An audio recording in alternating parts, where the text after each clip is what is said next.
I don't know how you came across this video, but let me at least dissuade you from watching it. In this short film, you'll be unlucky to discover some of the disastrous events that took place on the surface of planet Earth. If it was up to me, I would rather forget about all those bad dreams than have to tell you about them.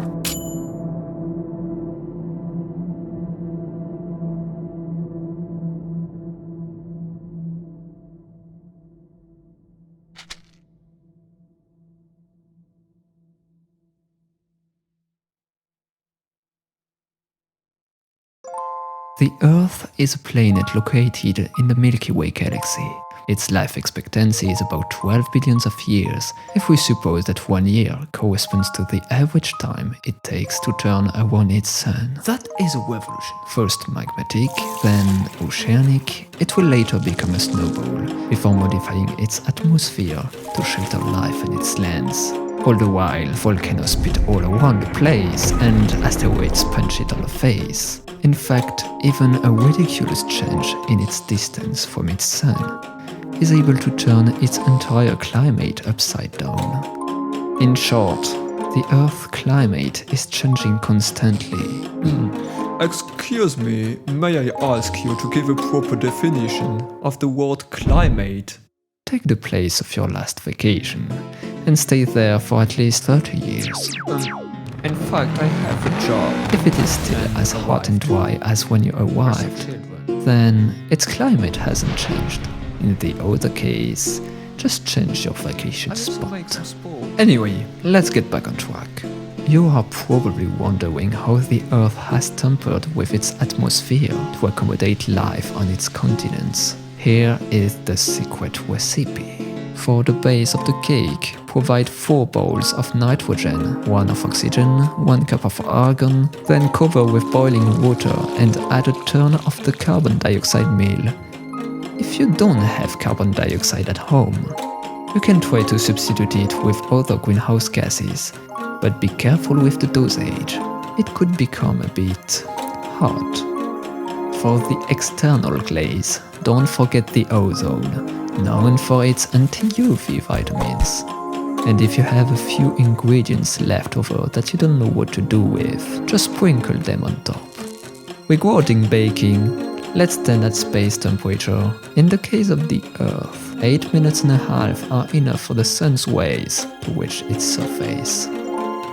But despite its gustatory masterpiece, the Earth was not able to get any stars. I mean, Michelin stars. However, it was still able to attract an uncountable number of living organisms to its surface, so many that it would be complicated to locate them all.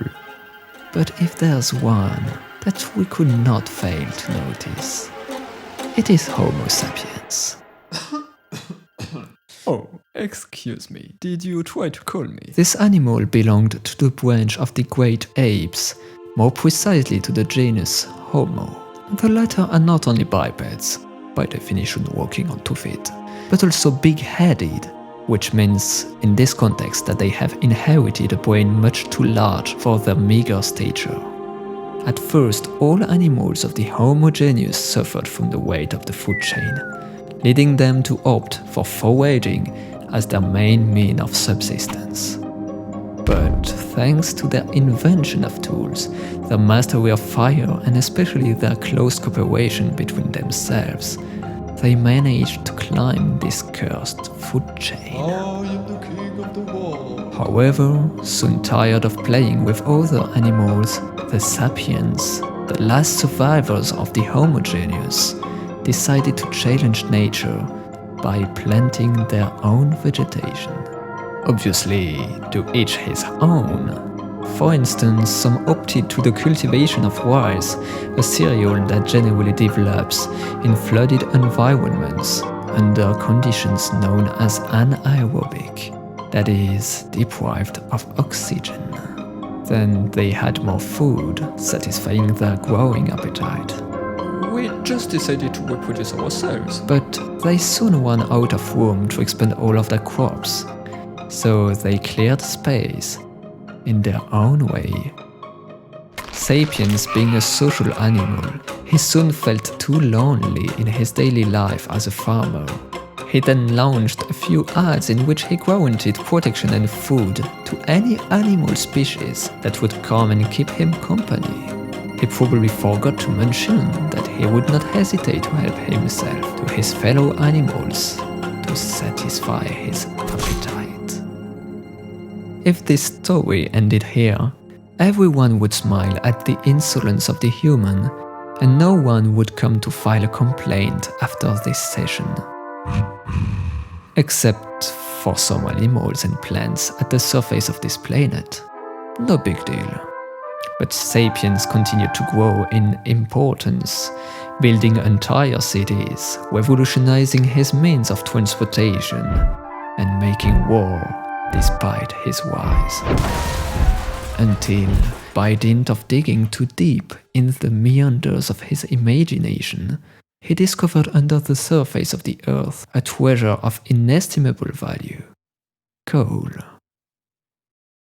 This sedimentary rock consists of plants partially decomposed over millions of years, but the blackness of this treasure was not to Sapiens' taste, so he preferred to burn it, discovering all the energy that was locked inside.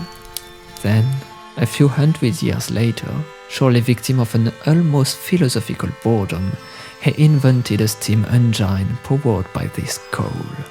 There he had the ultimate weapon, which would allow him to assert his domination on his mother planet. To speak sincerely, Sapiens was getting too big for the small world he was living in. One would think that by dreaming of invincibility, he would have been able to raise his eyes to the sky. Perhaps he would have noticed the traces he left on his environment in time. The atmosphere of the earth was the blanket that kept him warm every night before going to sleep. But everyone knows that if you put too many blankets around you, you'll suffocate. Until you can't sleep at all.